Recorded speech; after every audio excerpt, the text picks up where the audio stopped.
सभी साथियों को नमस्कार, राम राम, जय हिंद।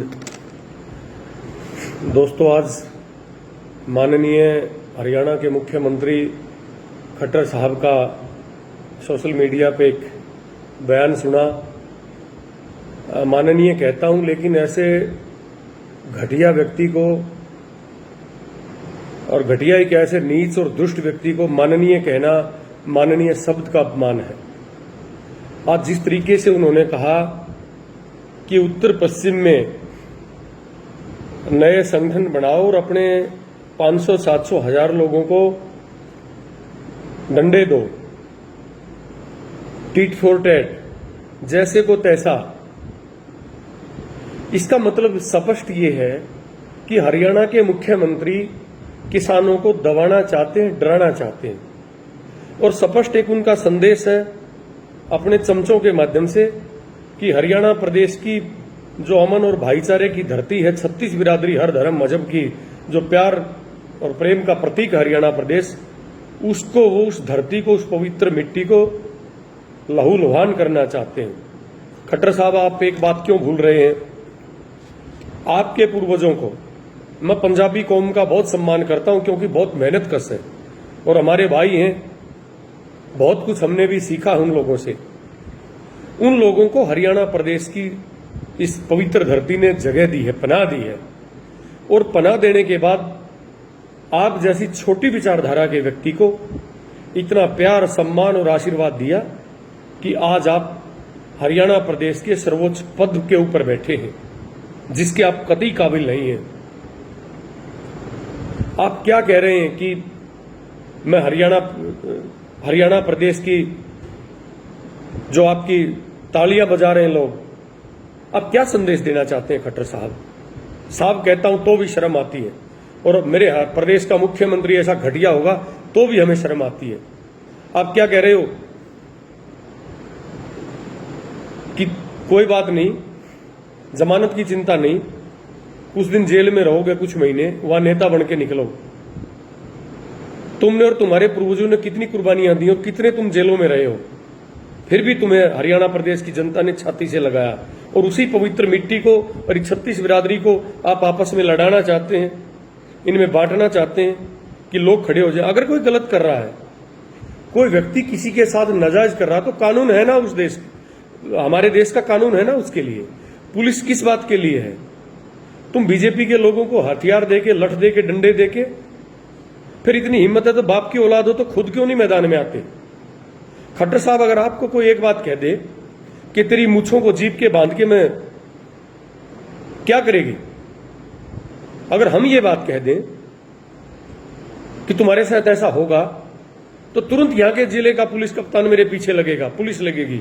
हालांकि पुलिस का कोई भय नहीं होता किसान को, बट कानून पसंद व्यक्ति, इस देश के शहीदों ने खून बहाया, तब इस देश को आजादी मिली और तब हमारे देश को इतना प्यारा संविधान मिला है, कानून मिला है। तुम क्या कहना चाहते हो कि डंडे उठाओ, जैसे को तैसा, सठे सठियाम समाचरित? पता है पूरी डेफिनेशन का, सठे सठियाम समाचरित, जैसे को तैसा। अरे किसान तो मेहनत करके आंधी में, बारिश में, तूफान में, सांप के, बिच्छू के ऊपर उसका पैर टिक जाए, तब भी उसका भविष्य सुरक्षित नहीं होता। ये पता नहीं होता उसको तेरे तन पे कपड़ा होगा कि तेरे पेट में रोटी होगी, को दाना होगा कि नहीं होगा। और तुम इस तरह की घटिया बातों पे उतर आए हो, ये बहुत दुर्भाग्य की बात है। और क्या हम आपसे ये पूछना चाहते हैं, क्या संघ में आपने यही सीखा? क्या तुम्हारा यही राष्ट्रवाद है? तुम कहना क्या चाहते हो? खट्टर साहब, ये बहुत गलत है। शायद आज आपकी जो बात आपने जो इतनी गैर जिम्मेदाराना, लोकतांत्रिक और संसदीय घटिया, मैं कहना चाहता हूं, मेरे पास शब्द नहीं कि मैं किन शब्दों में आपकी निंदा करूं। इतना वाहियात और ओछा बयान जो आपने दिया है, वो हरियाणा प्रदेश की जनता क्या, पूरे विश्व को पूरा विश्व आपको देख रहा है, सुन रहा। क्या सोचेंगे हरियाणा प्रदेश के बारे में और आपके बारे में? शायद स्वर्ग में बैठी शहीदों की आत्माएं भी ये सोच रही होंगी कि हमने किन कुत्तों के लिए आजादी लेके आए थे। क्या ऐसा आदमी, ऐसा व्यक्ति जो ऐसा बयान देगा, इस देश की कानून का जो छलनी छलनी कर देगा, इस देश के संघीय ढांचे पर प्रहार कर देगा। मैं तो कोर्ट से भी कहना चाहता हूं, माननीय कोर्ट से भी ये कहना चाहता हूं कि कोर्ट को स्वतः संज्ञान लेना चाहिए। इस तरह के बेलगाम जो नेता हैं, जो खुलेआम ये धमकी दे रहे हैं और लोगों को उकसावा दे रहे हैं कि आप डंडे उठाइए, जेल में जाइए, वहां नेता बन के निकलोगे, फिर तुम ही आ जाओ ना मैदान में इस्तीफा देके। अगर मां का दूध पिया है तो मार के दिखाओ किसी किसान को डंडा। अगर कोई किसी को लठ मारा, डंडा मार रहा है, तो उसके लिए कानून है, पुलिस भी है उसके लिए। हालांकि तुमने पुलिस को तो अपनी गुलाम बना के रख लिया है। पुलिस के भाइयों से भी मैं कहना चाहता हूं, आपने जो वर्दी पहनी थी तो मेरे देश के प्यारे संविधान की शपथ आप लोगों ने ली थी। भारतीय जनता पार्टी की या किसी अन्य राजनीतिक दल की या किसी नेता की शपथ आपने नहीं ली थी। आपने देश के पवित्र, जो सबसे बड़ा धर्म ग्रंथ हमारा है, जो हमें जीने का अधिकार देता है, लेकिन खट्टर साहब तो किसानों से जीने का अधिकार छीन रहे हैं। लखीमपुर खीरी में एक बेलगाम बीजेपी नेता के बेटे ने एक किसान को गाड़ी के नीचे रौंद दिया। किसान के बच्चे हैं जो सरहद पे हिफाजत करते हैं, किसान हैं जो धरती का सीना चीर के हल चला के इस देश के गोदामों को भरते हैं। तुम्हारी तो इतनी औकात नहीं है खट्टर साहब। लाखों जो टन है वो समुद्र में अनाज सड़ जाता है और डंप करना पड़ता है, एक तरफ भूख से लोग मर रहे। तुम्हारी इतनी हैसियत, तुम्हारी इतनी औकात नहीं है। तुम रोजगार की बात तो छोड़ो। अरे आप लोगों के पास तो इतनी हैसियत नहीं कि किसान के पैदा किए हुए अनाज को ठीक ठाक उसका भंडारण आप लोग कर पाओ। ये इस तरह का इशारा करना कि जोश के साथ होश रखना और जितना कहा है उससे आगे मत जाना। किनको भेड़ों से शेरों का शिकार करवाना चाहते हो? किसानों को मरवाना चाहते हो? कच्छाधारी लोगों से है हिम्मत? दूध पिया है मां का। अगर इतनी औकात है, इतनी हिम्मत है, किसान देश के संविधान का, देश की लोकतांत्रिक व्यवस्था का सम्मान करता है। 700 लोगों ने शहादत दे दी। तुम्हारे घर से कोई नहीं था खट्टर साहब, तुम्हारी रिश्तेदारी से कोई नहीं था। किसान मान क्या रहा आप लोगों से? जिसको आप कह रहे हो कि डंडे उठा लो उनके खिलाफ और ये कर लो वो कर लो, मांग क्या रहा? केवल ये कह रहा कि तेरी संजीवनी बूटी नहीं चाहिए भाई, हमें जिस हाल में हमें जीने दे। मैं सभी इस अपनी वीडियो के माध्यम से सभी किसान भाइयों से, सभी अपने साथियों से मैं एक विनम्र आग्रह करना चाहता हूं कि सरकार, हरियाणा सरकार, केंद्र सरकार के इशारे पे सरकार बौखला चुकी है और ये कोई ऐसा कदम उठाएंगे कि तैस में आके कोई साथी इस तरह का गैर जिम्मेदाराना बयान दे या उनके ऊपर कोई हमला करे। किसान हमला करने से तो रहा, तुम खुद ही फांसी खा जाओ तो किसान के बस की बात है नहीं। अपने कुकर्मों की वजह से किसान किसी के ऊपर हमला नहीं करेगा। संविधान किसान को इजाजत देता है, इस देश के हर नागरिक को इजाजत देता है कि वो अपना प्रोटेस्ट करेगा, अपने अधिकारों के लिए वो लड़ेगा, जिंदाबाद मुर्दाबाद करेगा। किसान को ये हक देश के संविधान ने दिया है और आपके कहे से वो हक हमारा छीना नहीं जाएगा। हां, जब वक्त आएगा तो किसान ये दिखाएगा कि आप जन्म से राजा पैदा नहीं हुए थे। किसान ने आपको इस कुर्सी पे के बैठने के लायक बनाया था।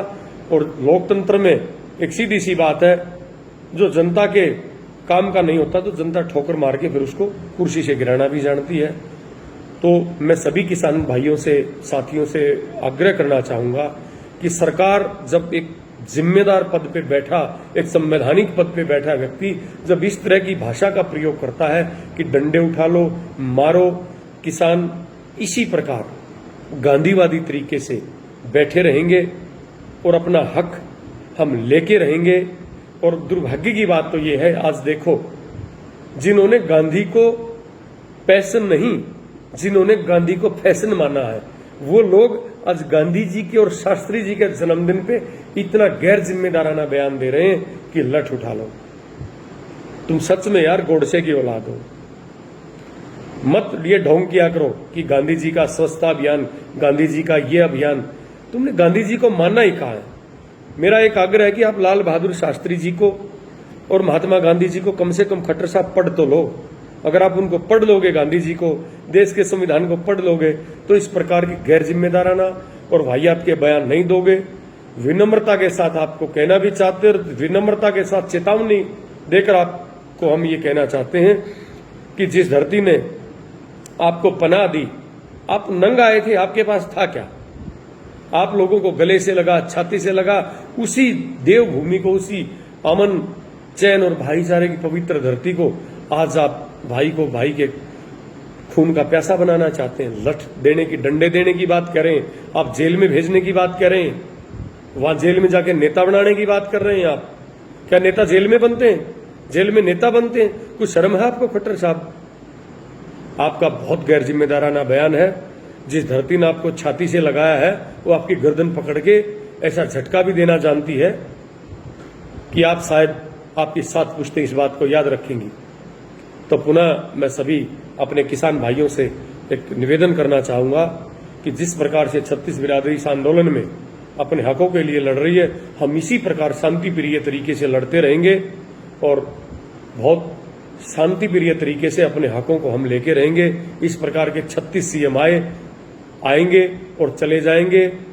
हम अपना भाईचारा, अपना प्रेम प्यार और देश के संविधान के प्रति हमारी अपनी आस्था को हम किसी प्रकार से कम नहीं होने देंगे। हम इसके बयान की निंदा करते हैं, घोर निंदा करते हैं, और वक्त आएगा तो इनको अपनी औकात का पता भी ये हरियाणा प्रदेश की जनता जरूर बताएगी। धन्यवाद। जय हिंद।